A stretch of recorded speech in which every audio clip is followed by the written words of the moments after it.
For sure. Yeah. Did I tell you what I loved most about law enforcement? One of the things I love the most? Tell the listeners. Okay. I love to break into people's cars. Yes. Yeah. So, it's Brad with the Eagle Network podcast, sponsored by Eagle Pest Solutions, your once-a-year pest control solution in Palm Coast, St. Augustine, and Ormond Beach. Safer, better, less intrusive pest control. Got bugs? No one likes bugs. Come soar with us. Call today, 386-445-7414. That's 386-445-7414. Hey, it's Brad with the Eagle Network podcast. Today we have Thaddeus Smith, the Hope Addict.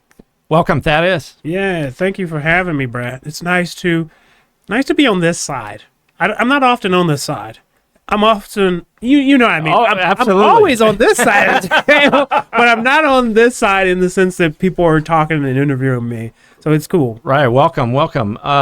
Definitely wanted to have you on right away because I know your backstory. Yeah. And would like you to talk a little bit about your backstory, where you came from, and what got you down to Florida. Yeah. So when I was 5. No, but not that far back, Brad. Keep it concise. Yeah, we were actually just talking about that, folks, off camera.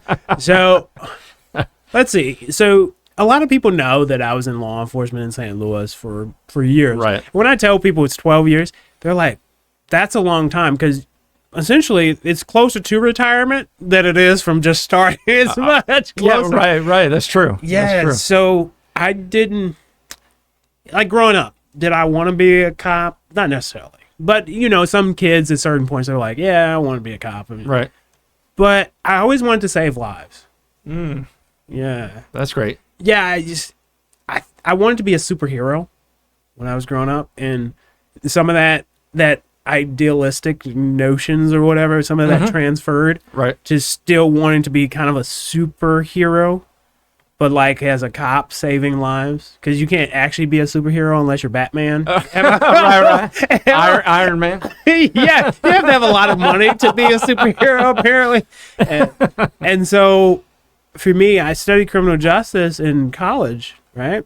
And I never wanted to do like local law enforcement. Okay. I didn't want to deal with domestics. I thought it was kind of okay. I'll say it. I thought it was beneath me. I didn't want to deal with people's drama and problems. I just wanted to deal with crime. Right. But when you're dealing with like those domestics, one thing that I learned is, as a cop, you just wear all these different hats. You're not really just a cop. Mm-hmm. You are also emergency assistance on the highway. Oh yeah. I'm sure you've seen all that. Yeah, definitely. Yeah. You're also a counselor. You're kind of a grief counselor. Right. And somewhere in there, you're also that cop that's driving lights and sirens. That's like maybe less than 10% of the time where you're driving lights and sirens and you're actually getting having your life put in danger. But all that was in St. Louis. Gotcha. Yeah. So you're there, police officer, from my understanding, you're there to help. You're there to help. It's not just always getting the bad guy. You're there to help people, crashes, whatnot. Yeah. You're always there to help. Hopefully, there's been some issues in law enforcement like the last decade as far as people's perception. And that was one of the things that was really taxing to me in St. Louis, and we'll get into that. Right. Is kind of how we ended up in Florida, but I love helping people. Like I think I mentioned to you before. I've been around you a lot. That's that's obvious for sure. Yeah. Did I tell you what I loved most about law enforcement? One of the things I love the most? Tell the listeners. Okay. I love to break into people's cars. Yes. Yeah. So I love to break into people's cars, right? I want to see the looks on their faces right now. Well, but why? Well, so when I'm talking breaking into people's cars, people that lock their keys into their car, right? It was one of the only things you can do in law enforcement where somebody's day is crappy and you can actually change that person's day around. Generally, when I show up to a person's scene or whatever, their day is crappy it's probably going to stay crappy or I'm going to make it worse. It's just really what it is. Yeah. Like if I'm pulling over a person and they're getting arrested, their day isn't necessarily better. I have had a couple people like, man, I'm glad you arrested me. But that was few and far in between. Oh, I gotcha. Yeah. Interesting. Yeah, so breaking into the cars was nice. But to help people, Brad. I gotcha. People out there. I did not break into no, that's great. Maybe break in the car to help a dog that's in there in the sun. Yeah. Or a child or absolutely whatnot. Yeah. I actually still have lockout tools in my car to this day. I don't know if you saw Really? the video with Kim Sunshine. She had I haven't seen that yet. No. It was like a couple months ago, but she was at Good Vibes, and she was going to call a locksmith, right? Yeah.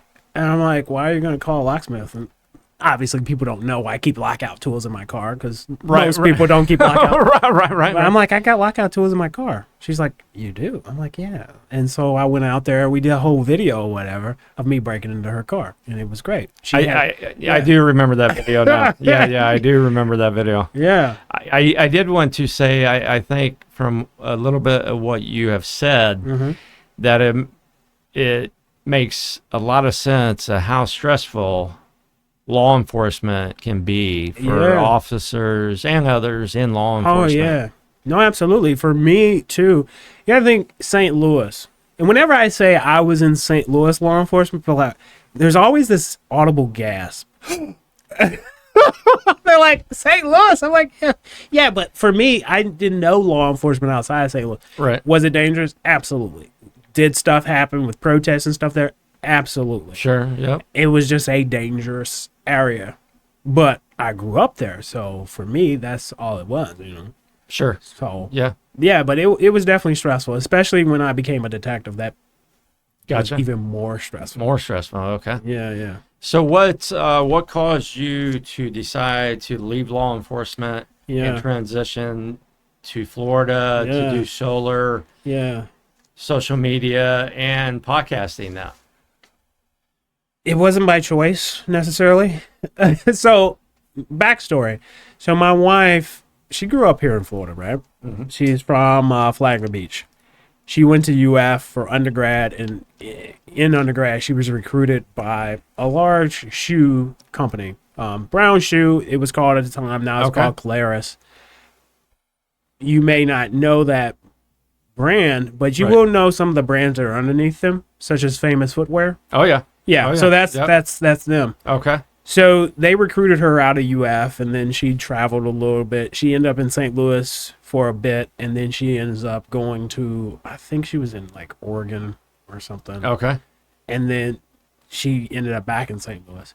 Anywho, and I don't know if you know how me and my wife met. You did tell me, but you can tell the listeners. It's a good story. It's a great story, I think, right? Oh, yeah. Okay, so I was working in St. Louis at the time. St. Louis City. I was a St. Louis City cop at the time. I get a call to this bar. It's called Big Daddy's. It's on the riverfront. It's on the landing. Which, if you guys know anything about St. Louis, downtown St. Louis, at least when I was working, it was a party zone, especially at night. I worked overnight. Okay. You would say the craziest things. I bet. When you add together alcohol, drugs, and women. I could but when you add those three things together, I have seen the craziest accidents I did not know was possible. Like, how did you do this? How is this possible? This should not be possible. Right. One of the craziest things I ever saw, though, somebody drove their car into the post office. Wow. Okay. Yeah. I think he was trying to deliver it somewhere. See what I did there? Oh, yeah. But no, so I met my wife. I met my wife though. She was coming out of this bar called Big Daddy's. She had a drink in her hand, right? And to this day, she swears that it was me that told her to pour it out. I did not. I got a call there. I should never gotten a call there, right? Right. Because they had off-duty officers that moonlight there, and they would take all the calls or assignments that were happening on the riverfront. Right. Anyway, I get a call there. I can't find the caller, so I'm sitting out front, standing out front, talking to the door guy, right? The bouncer. Right. And here comes Kristen, my wife, with these 2 drinks, I think 2 drinks, and a friend of hers, right? And the door guy says, "Hey, pour those out." And I think he said that because I was standing there. Okay, yeah, maybe. I didn't give a crap. Right. So she does, and then she comes up to me, all right? And she asked me where, like, this really popular street was. And because of that, I'm like, everybody knows where the street is. She's hitting on me. Oh, okay. And that's actually how I tell a story. I'm like, well, my wife, I met her. She was hitting on me. But no, she asked me where the street was. I tell her, I kind of laugh, and then I tell her. And then off she kind of walks, maybe like 100 feet. And I'm like, I turn back to the door guy. I'm like, man, she was cute. But I say it loud enough so she can hear. Right. I don't know why. I guess I got confident after she left. You know how that was? Pressure was off a little. Oh, the pressure was off. Yeah, she was cute. Like there's no pressure because she's already gone. And, Right. Wait. Anyway, she stopped though, right when I said that, right? So she stops.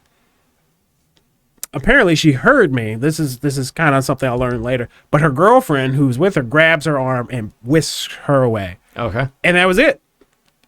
And I didn't get her number. She didn't get my number. Nothing. And then like months later, I'm on Plenty of Fish, which now I don't even know if it exists anymore. But it's Dating site? Yeah. Okay. It was an online dating site, right? But now I was on there playing the numbers game, and I was not smooth. I was just sending messages.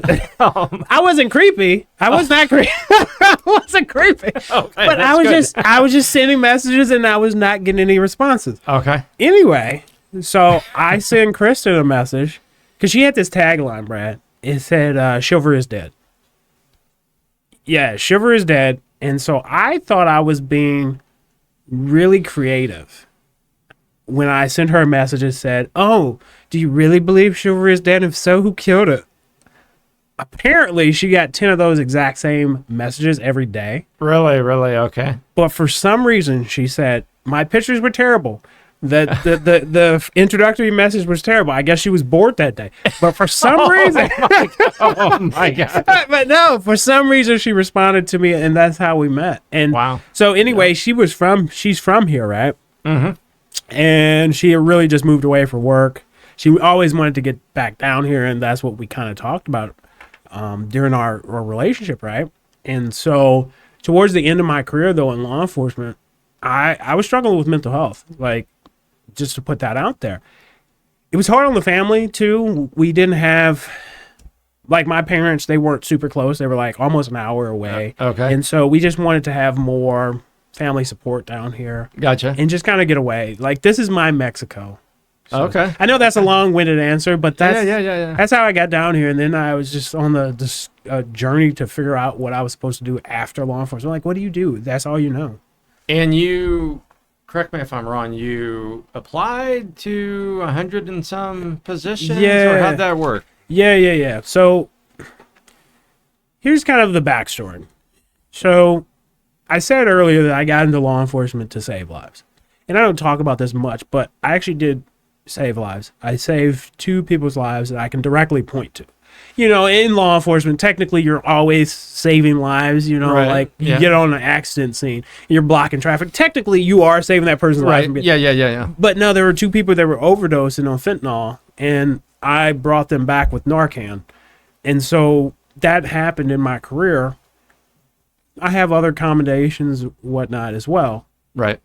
I say all that to say, I moved down here without a job. My wife had a job. And we were both kind of cocky at the time. You know what I mean? Yeah. Like, oh, you're fine. You got all these accommodations, you know. You'll be fine. And that's exactly what we thought, right? Right. And so we were like, gotta work it out. And so we moved down here without me having a job, and I just started applying. And then, like, doors start closing, though. Like, I'm getting people calling me back, and then Right. And then over time, it's kind of like a house that sits on the market too long, right? People now are wondering, what's wrong with that house? Right. Why is that? Why is this? Yeah. So eventually, they just stopped calling me back. Gotcha. Okay. But the problem is, I set this stupid prayer, Brad. I think I told you about this.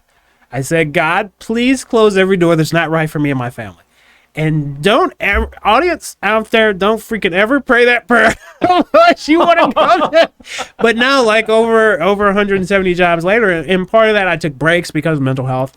Sure. Yeah, I could have applied to way more. Right. I will admit that.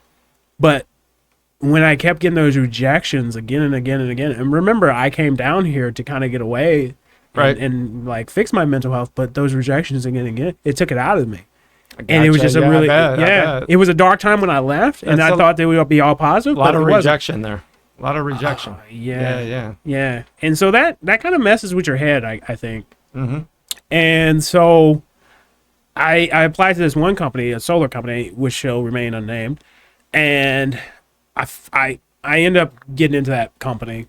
Fell in love with solar because you got to think, like, my DNA, so to speak, is helping people. Absolutely. Yeah. And now I can help people with money too.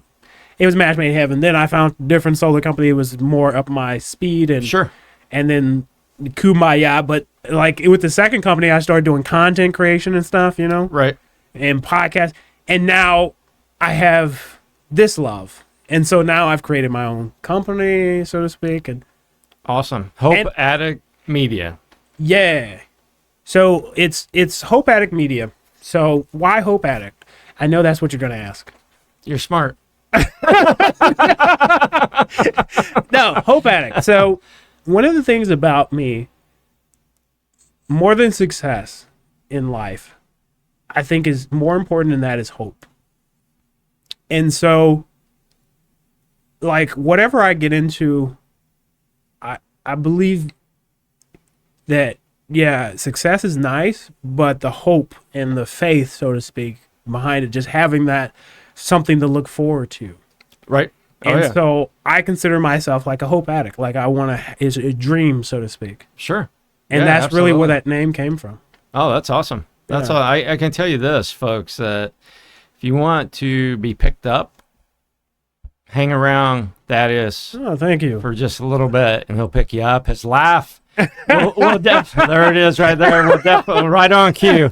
We'll definitely pick you up. And he's definitely someone that is about helping people. There's no doubt about it, whether it's networking with him, doing the solar, doing the social media content, podcasting. Mm-hmm. And guess what? When you give to people, they want to give back. Yeah. They want to give back, and he definitely helps people. He helps people feel better about themselves, better about their business. Highly recommend checking out.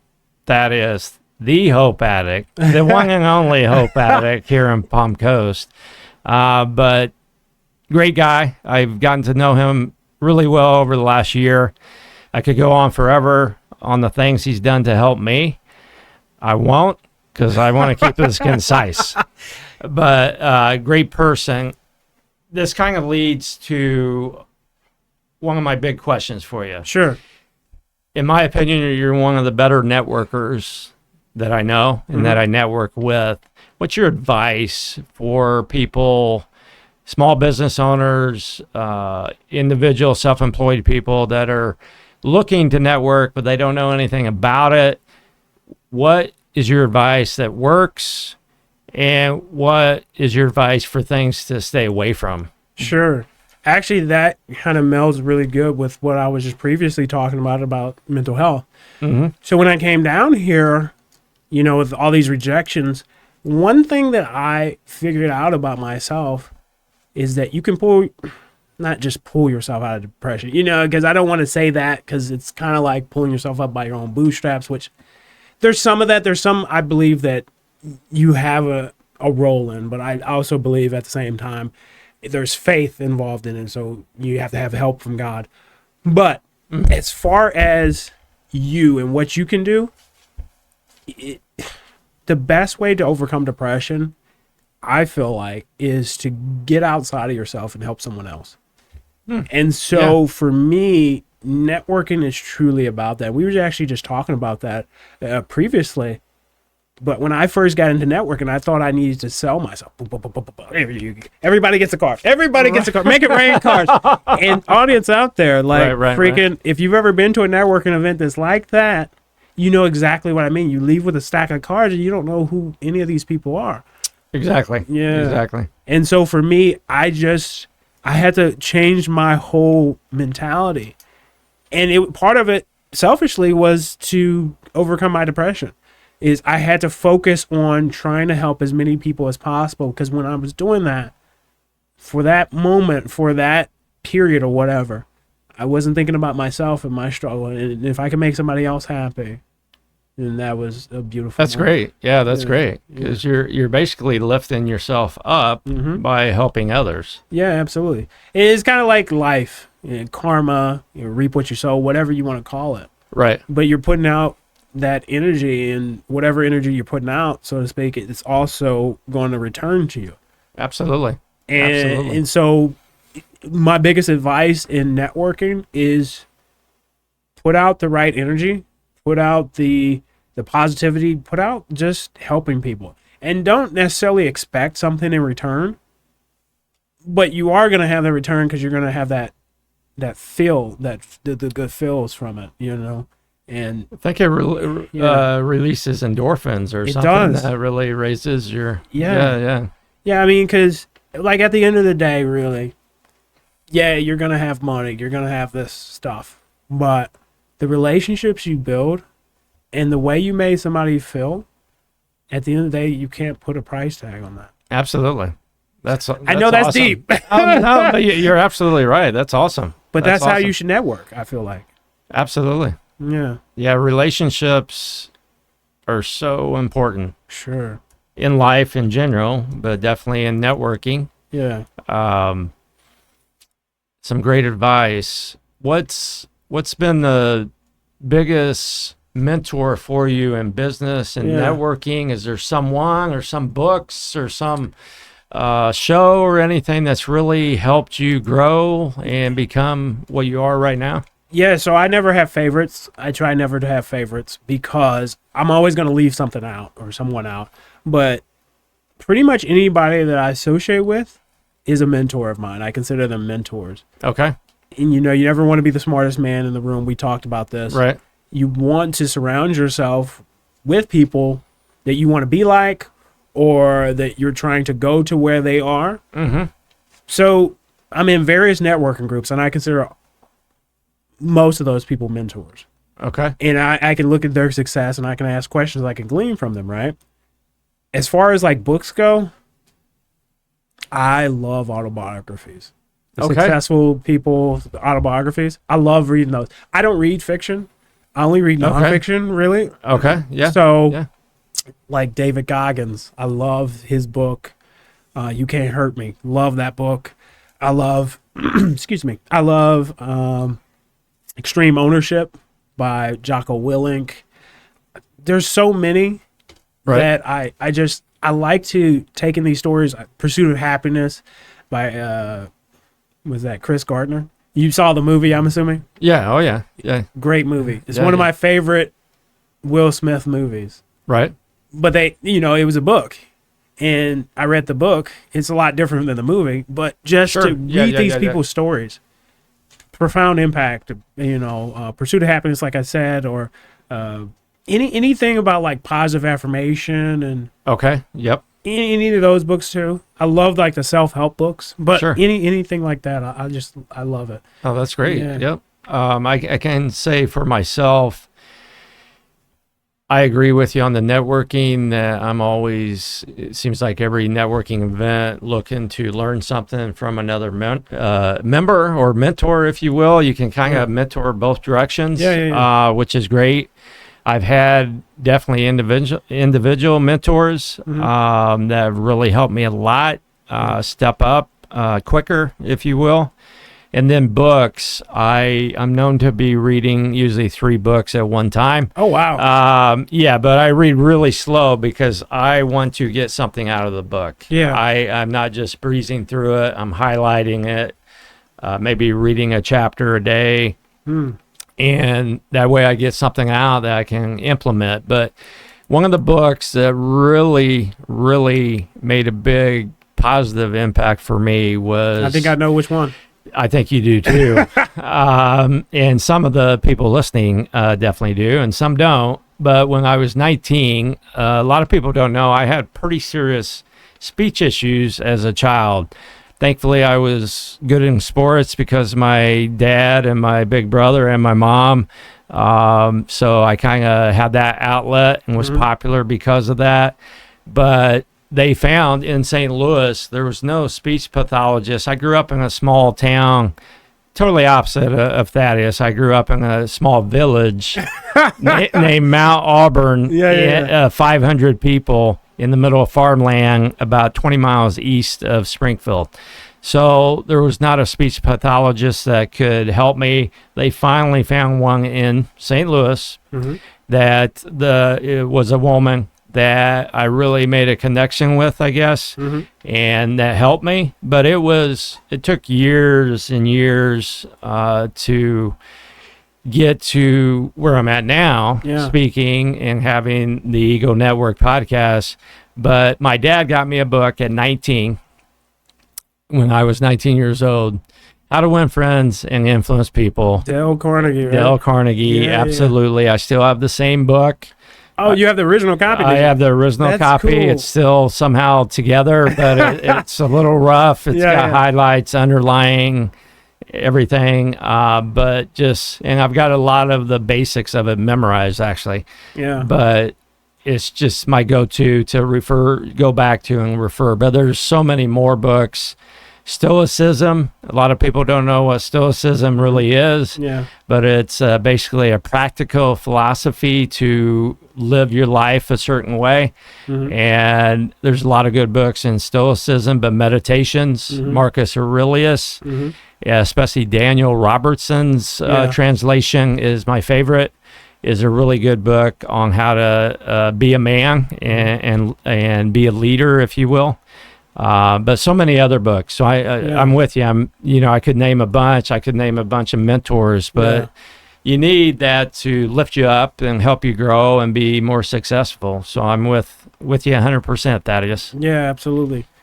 Also, I don't want to leave out the Bible, of course. I like to read the Bible.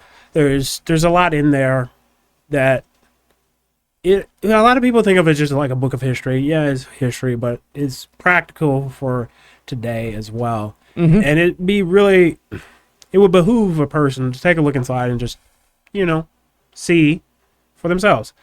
One of the things that I don't know if I've ever told you is if I'm in a car or something, right, while I'm in transit places, I'll turn on like motivational compilations of stuff. So you'll get like the extreme highs from a bunch of different people. So you'll get like the best part of their speech. Right. Just, boom, boom, boom. And you just get that's nice. Yeah. I think that's one of the most important things that a young business owner needs. Right. Because, I'm going back to the Bible, faith comes by hearing. Faith comes by hearing by the word of God, But these people I'm listening to, most of them are faith-based. Right. And they're putting out those messages, and you're receiving them into kind of your spirit, right? And a young business owner, they need to be uplifted constantly because there's so much that's coming against them because so many businesses close within the first couple years, right? Right. And so, and a lot of the people we are surrounded by, they don't know anything about business, so they're not necessarily going to encourage us. So you have to find that somewhere else. Absolutely. Yeah. That's a great point. Couple things. One that reminded me that one of my favorite books, John Maxwell, Leadership Bible, is great. Yeah. I refer to that quite a bit. And also what you just talked about, businesses failing in the first couple of years. When we started Ego Pest Solutions, January 2nd, 2020, we had great timing. I always say COVID. So when we're trying to brand ourselves, COVID is the hysteria almost is going on in the media and stuff. And it was networking. It was business networking that got us through that first year, the first couple years. Business networking still is one of the top 3 ways that we get new customers. But that first year, 2/3 of our business came from business networking. Right. And that was coming from groups that were not really referral driven organizations like BNI is. Mm-hmm. That was coming from one group was kind of a social group, but Yeah. still you got to know people and you get referrals. Another Yeah. group was kind of a hybrid that talked about referrals, but did a lot of other things as well to help build the business. Sure. But yeah, it was networking. And so when people ask my advice or people are curious about networking, it works if you do it the right way, If you work. put in the time, Yeah. if you work. Yes. I guess network. There's work in the word, folks. Right. Yeah. And I see that sometimes where people just show up to a meeting. Mm-hmm. What you talked about earlier, pass some cards out. Mm-hmm. They don't really engage. They don't really get to know people outside of the meeting. Yeah. And it's just not going to work as far as getting referrals anyway. Sure. Now, if you come to the meetings, participate, depending what group you're in workshops, in community events, stuff like that a lot of groups have, you could still benefit and you could still benefit the group. But referral based, you really have to engage. You have to engage outside of the group setting, get to know people outside of the group, and they get to know you. Yeah. To thank Thaddeus, the Hope Addict, for joining us today. Thaddeus is one of the best people I've gotten to know in Northeast Florida. He's available, whether it's being on the Flagler Voice podcast, whether renting the space, starting your own podcast, it's social media content, solar. He's still involved with solar and he has a passion for solar. He's the guy to go to. If you want to be lifted up, Thaddeus, the Hope Addict, is my advice for the end of the show today. Thank you for joining us on the Eagle Network podcast. We look forward to seeing you soon.